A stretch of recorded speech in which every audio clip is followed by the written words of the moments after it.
Pag-usapan pa natin ang bagong hepe ng Philippine National Police kasama si Mobile Journal Julie Baiza. Julie, nakaagaw talaga ng pansin itong 3-minute response time na gustong ipatupad ni General Torres sa PNP. Paano ba yan at ano ang kakailanganin para ipatupad yan? Yes, Pops J, yung 3-minute response time, sagot naman yan kay Pangulong Bongbong Marcos na ang bilin sa kanila, gawin yung mabilis yung serbisyo dyan sa PNP. So ano nga ba yan? Within 3 minutes daw, Pops J, na tumawag ka sa hotline ng pulisya, makakapunta na sila or makakaresponde na sa anumang emergency na iyong itinatawag. Ang sabi pa nga ni Torre kanina, kung nakikita mo na walang pulis sa paligid mo, kung walang malapit sa'yo, dapat daw yung automatic na malagay sa isip ng publiko, tumawag sa 911 rather, para magkaroon ng makaresponde.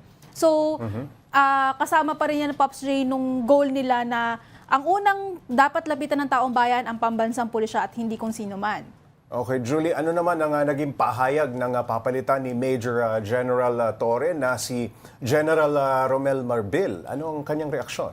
Una, Pops J, nagpasalamat siya, of course, kay President Bongbong Marcos at sa buong PNP sa naging suporta sa kanyang pamumuno bilang hepe ng PNP. Pinagmalaki rin niya yung mga naging highlight, Pops J, nung kanyang panunungkulan. Una daw, nandyan yung nalinis yung kanilang hanay sa pamamagitan nga ng pagsasagawa ng cleansing or yung pagsuspinde or pagpapataw ng parusa sa mga police officials na napatunayan na nasangkot sa anumang anomalya. Pangalawa, Pops J, mas naging visible daw yung kanilang hanay under his leadership. Nabanggit din niya yung pagkaka-aresto kina Alice Go, former Banban Mayor Alice Go, and kay Pastor Apollo Kibuloy na nangyari nga daw sa tulong din ni General Torre.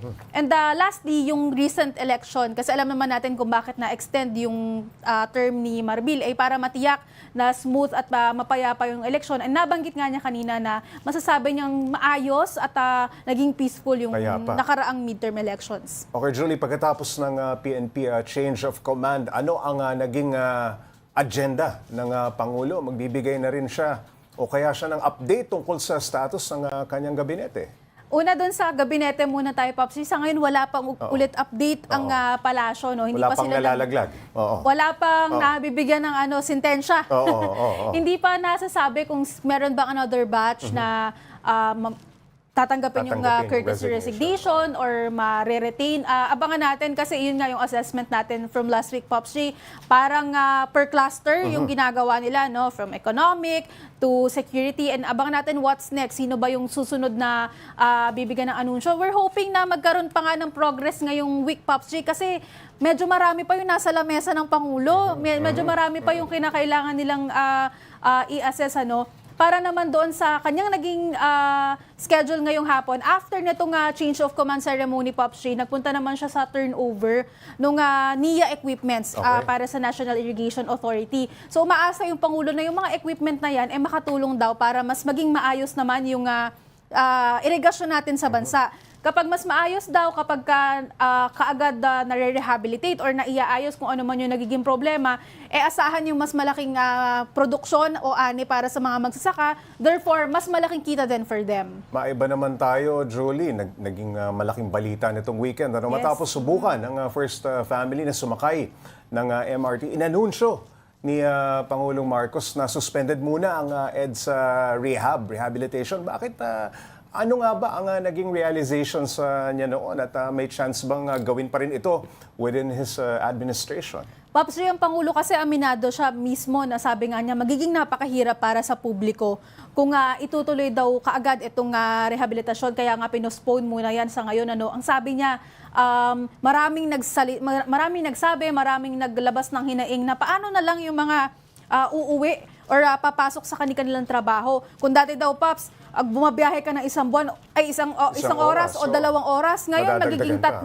Magiging 4 na oras. Kung yung iba daw, baka hindi na gustuhin pumasok or umuwi. So, sabi ng Pangulo, parang hindi sapat yung ganung, yung, kung ano man yung mababenefit nitong rehabilitation para sa sakripisyo sa ngayon. So, sabi niya, maghanap muna. Try to find alternative ways kung paano aayusin ito or meron pa bang ibang pwedeng measures na ipatupad para hindi ganun yung maging karanasan ng publiko? Kasi mahirap na nga siya sa ngayon pa, paano pa daw kung magiging mas tight yung traffic. Wala kung bang kinalaman yung trust rating ng Pangulo?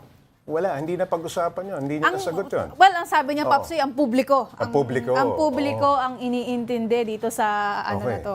May promo din na inilunsad si PBBM para sa mga tren. Julie, no? Anong detalye nito at saan kukunin ang pondo? Yung promo, Pops J, 1+3. Yan, Okay. kung nakita mo yung pictures din ng weekend, sumakay ang first family sa tren, sa Yes. MRT. So, yan, Pops J, kapag kalinggo, since isinusulong nila yung pagsasama-sama ng pamilya at ng magkakaibigan, kapag bumili ka ng isang ticket, kung may tatlo kang kasama, Pops, libre na yung tatlo. Libre na yung kapamilya mo or yung kaibigan mo para mas mabilis din yung kanilang biyahe, no? Kasi mas mabilis din, bibili lang ng isang ticket and mas mura.